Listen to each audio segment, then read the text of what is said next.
በዛሬ ቪዲዮ የተማሪዎቹ እስከፈለጋችሁት ጊዜ ያለውን ታሪክ እንዴት ማየት እንደምትችሉ እናያለን። የክፍያ ታሪክ ለማየት እንደየአማራጫችሁ ብዙ መንገዶች አሉ።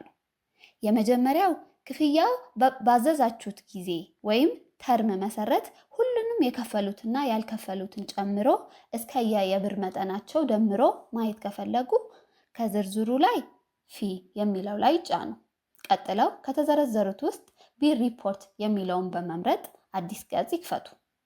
በተከፈተው አዲስ ገጽ ላይ እስካሁን የታዘዙት ክፍያዎችን ማጠቃያ ወይም ሳመሪ እንደ የክፍያዎቹ ብዛት፣ የብር መጠን፣ የከፈሉትን የተማሪዎቹ ብዛት፣ ያልከፈሉትን የተማሪዎቹን ብዛት እና የቅጣት ብር መጠን የያዘ ሳጥኖች ይታያሉ። ከዛ ቀጥሎ የሁሉንም ተማሪዎች ዝርዝር የያዘ ሰንጠረዥ ያገኛሉ። እዛው ሰንጠረዥ የከፈሉትን ብቻ ለማየት ፔይድ የሚለው ላይ ይጫኑ።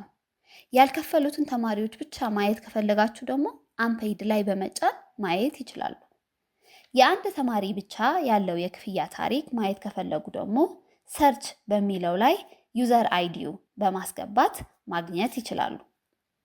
በተጨማሪም የክፍያዎቹን ታሪክ በተለያዩ ሁኔታዎች የተመረጡ ታሪኮች ብቻ ለማየት ከፈለጉ ለምሳሌ በ2017 መስከረም ወር ላይ ወርሃዊ ክፍያ የከፈሉ የኬጂ 1 ሴክሽን ኤ ተማሪዎችን ያላቸው ታሪክ ብቻ ማየት ከፈለጉ ይር ላይ 2017፣ ፔይመንት ተርም ላይ ሰፕተምበር፣ ታይፕ ደግሞ ሬጉላር ፔይመንት፣ ግሬድ ላይ ኬጂ 1፣ ሴክሽን ላይ ደግሞ ኤ በማስገባት ከዚህ ሁኔታ ብቻ የሚስማሙትን ታሪኮችን ብቻ ሰንጠረዡ ላይ በቀላሉ ማየት ይችላሉ።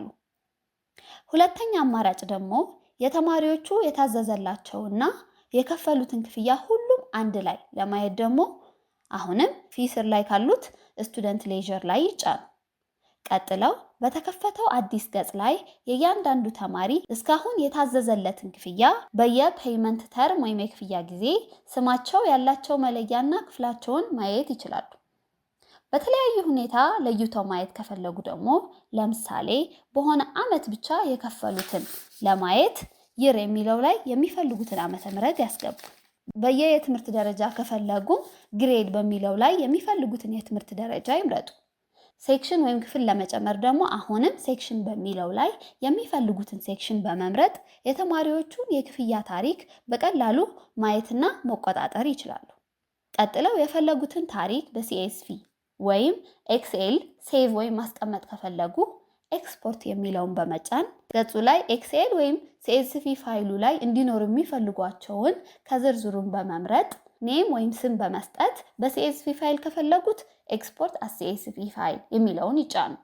በኤክስኤል ከፈለጉ ደግሞ ኤክስፖርት አዝ ኤክስኤል የሚለውን በመጫን ታሪኩን በቀላሉ ማውረድ ይችላሉ።